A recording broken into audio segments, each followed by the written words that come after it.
सभी साथियों को नमस्कार। आप सभी बीएड धारक जो भी जहां से भी इस वीडियो को देख रहे हैं, आप सभी लोग कृपया धैर्यपूर्वक इस वीडियो के हर एक पार्ट को बहुत ही गंभीरता के साथ सुने, क्योंकि आज जो हम बताने वाले हैं वो बीएड धारकों के लिए पिछले 2-4-5 साल से जो अपॉइंटमेंट हुए हैं या होने वाले हैं उन सभी के लिए बहुत ही महत्वपूर्ण होने वाला है। आज मध्य प्रदेश हाई कोर्ट की बेंच पर जो 35 से 40 मिनट की सुनवाई हुई, जिस पर मुख्य रूप से राजस्थान हाई कोर्ट के बीएड के खिलाफ जो जजमेंट आया था वो मुद्दा हावी रहा, और उसी मुद्दे को कोट करते हुए जब सुप्रीम कोर्ट ने अपना डिसीजन बीएड के खिलाफ दिया, उस मुद्दे को संपूर्ण भारतवर्ष के बीएड धारकों के साथ लागू करने की जो प्रक्रिया वहां बीटीसी वाले अपना रहे हैं, जिन पर वहां तीखी नोकझोंक और बहस चल रही है, उस सभी मुद्दे का पूरी ईमानदारी के साथ हम यहां आपको बताने जा रहे हैं कि आखिरकार आज 35-40 मिनट की सुनवाई के दौरान क्या हुआ और बीएड धारकों का भविष्य क्या होने वाला है। तो कहीं भी मिस मत कीजिएगा और बिल्कुल अंत तक जाइएगा इस वीडियो पर। दोस्तों, आज की सुनवाई करीब 35 से 40 मिनट तक Madhya Pradesh high court double bench पर सुनवाई हुई थी, जहां पर बीटीसी की तरफ से मीनाक्षी अरोड़ा मैम ने अपना पक्ष रखा था। वास्तविकता कहा जाए तो मीनाक्षी अरोड़ा मैम जैसी सीनियर अधिवक्ता का इस तरीके से जबरदस्त तरीके से अपना पक्ष रखना बीएड धारकों के लिए एक डर पैदा कर रहा था, क्योंकि उन्होंने जो जो पॉइंट वहां रखे थे उन पॉइंटों पर कई बार ऐसा लग रहा था कि कोर्ट का रुख क्या होगा। हालांकि बीएड की तरफ से अपेयर होने वाले अधिवक्ता, कुछ लोग फिजिकली अपेयर थे, कुछ लोग वर्चुअल अपेयर थे। सिद्धार्थ शुक्ला जी जैसे अधिवक्ता लोगों ने अपने जो पक्ष रखे वो भी बहुत ही मजबूती के साथ, तटस्थता के साथ वहां पक्ष रखा, और उनको सुनकर, उस बहस की तीखी बहस को सुनकर कई बार अपने मन को भी सुकून मिला कि हाँ, बीएड कहीं स्टैंड करेगा। एक्चुअली हम मैटर पर आते हैं और इसकी शुरुआत कैसे होती है। जैसा कि उम्मीद थी, अपेक्षानुरूप मीनाक्षी मैम ने वही किया। आज की शुरुआत पर ही उन्होंने सबसे पहले अभी हाल ही फिलहाल में जो सुप्रीम कोर्ट से एक जजमेंट पास हुआ है जिसपे जुर्माना लगाया गया है, उस मैटर को यहाँ जाके इन्होंने एज ए रेफरेंस वहां प्रेजेंट कर दिया कि फला फला मैटर ऐसा था और इस पर अभी वहां से इन पर जुर्माना लगाया गया है। मीनाक्षी मैम ने राजस्थान मैटर उठाया और उन्होंने इस बात का जिक्र किया कि 25 नवंबर 2021 के पश्चात ये मैटर क्वेश हो चुका है। बताया कि ये पैन इंडिया पर लागू हो चुका है, जिस पर जस्टिस सीजल नागू ने इसको डिनाई किया। साथ ही जो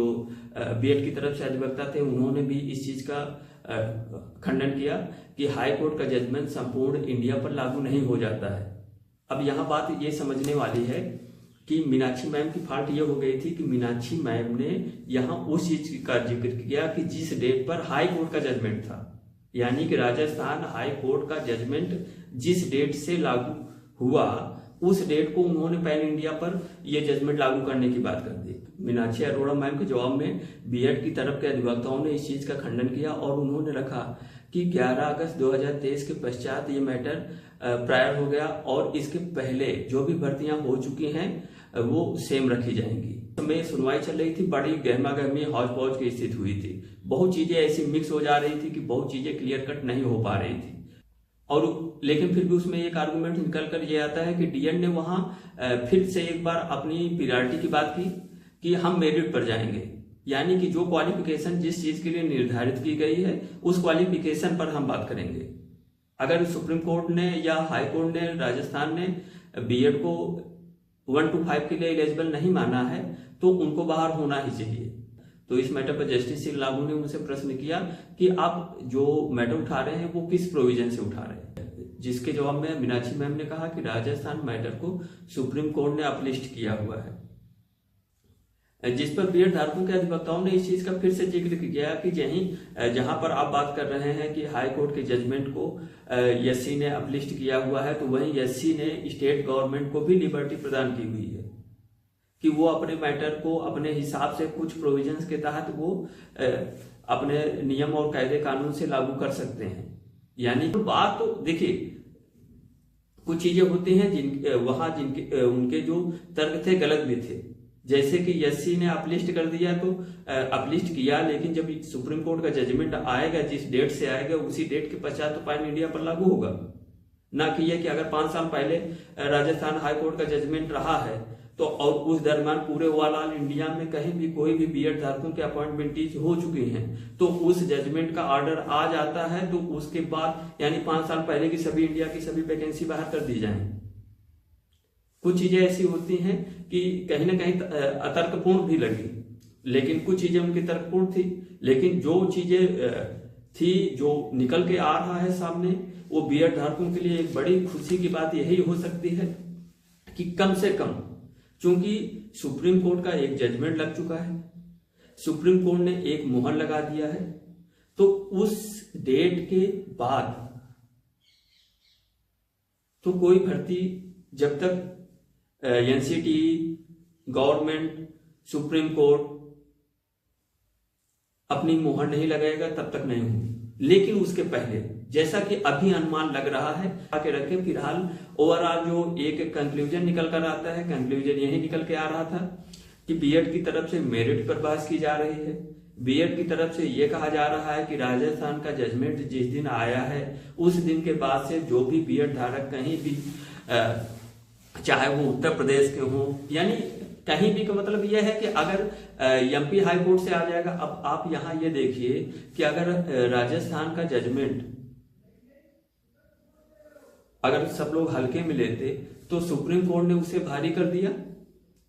आज मध्य प्रदेश का जजमेंट होना है, मध्य प्रदेश पर कल फाइनल आर्ग्यूमेंट होगा।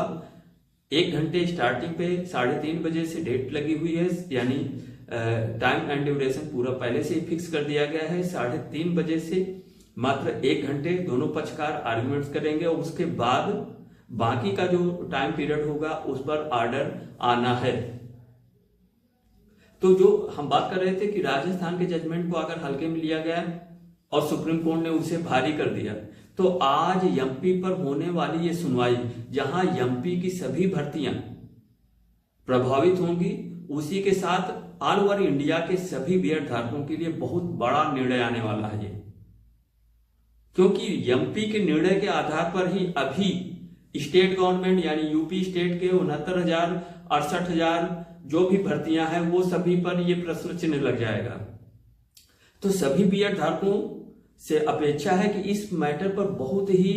गंभीरता के साथ नजर बनाए रखें। जो भी पक्षकार हैं, जो भी पैरवीकार हैं, वो बीएड के अस्तित्व को बचाए रखने के लिए जो जितना प्रयास कर रहे हैं उसका तहे दिल से शुक्रिया कर रहे हैं। और सभी बीएड धारकों को इस चीज को समझना चाहिए कि यूनिटी पर ही आपका अस्तित्व है। अगर यूनिटी नहीं रही तो कुछ नहीं रहेगा। आज जो बीएड की हालत हो गई है वो यूनाइट ना होने की वजह से, अदर स्टेटों को तो नहीं कहा जा सकता, लेकिन अपने यूपी की अगर बात करें तो वास्तव में बीएड धारकों की स्थितियां बहुत खराब है। पूरा यूपी चिथर पिथर पड़ा हुआ है। 72,825 भर्ती प्रक्रिया में 72,000 ग्रुप बने हुए हैं। फिर आप आते हैं मुद्दे पर लास्ट टाइम पर जब बहस हो रही थी तो बीएड धारकों के अधिवक्ताओं ने करीब 3 दिन का समय मांगा था, लेकिन इसमें मीनाक्षी अरोड़ा मैम और साथ ही कोर्ट ने करीब 1 साल की पेटेंसी का हवाला देते हुए कहा कि अब और इसे लिंगाराम नहीं किया जा सकता, इसे कंटिन्यूसली हियरिंग में लगा देते हैं। यानी कि कल पुनः फिर से मैटर लग गया है। कल 3:30 बजे शाम को बेंच बैठेगी, सुनवाई जारी रहेगी। अभी जो नियम है वो यही आया है कि कल 1 घंटे स्टार्टिंग पर दोनों की तरफ के आर्गुमेंट लिए जाएंगे, उसके पश्चात इस पर ऑर्डर फाइनल जजमेंट आना है। तो दोस्तों ये रहा आज एमपी हाई कोर्ट का मैटर जिस पर आप सभी के साथ हमने ये चर्चा किया, और उम्मीद करते हैं, आशा करते हैं कि हमारे द्वारा जो इंफॉर्मेशन आप तक पहुंचाई जा रही है वो हमारी नज़रों में, हमारे स्रोतों के हिसाब से वो पूरी तरह से फैक्ट है। और अगर इसमें कहीं भी कोई भी ऐसा पॉइंट मिसिंग है या हो सकता है आपके पास उसकी इंफॉर्मेशन एक्स्ट्रा हो तो उसको कमेंट बॉक्स में जाकर जरूर लिख दीजिएगा। साथ ही कल के ऑर्डर के लिए कल क्या फाइनल ऑर्डर आता है, ऑर्डर तो अपलोड होगा बाद में, लेकिन जो भी जजमेंट होगा, जो भी वहां हेयरिंग होगी, उसकी पूरी न्यूज आपको मिल जाएगी। और उस पर हमको भी बड़ी बेसब्री से उस चीज का इंतजार है, क्योंकि जाहिर सी बात है ये पूरे बीएड धारकों का मैटर है और जबलपुर एमपी हाई कोर्ट की बेंच का ये मैटर संपूर्ण इंडिया के बीएड धारकों के लिए एक नई दिशा और दशा प्रदान करने वाला है। तो आप सभी के लिए बहुत बहुत धन्यवाद, बहुत बहुत शुभकामनाएं। ईश्वर करे आप सभी अपने जगहों पर अस्तित्व अपना बनाए रखें, और जो भी होगा उसके लिए कल नेक्स्ट अपडेट का आप इंतजार रखिए।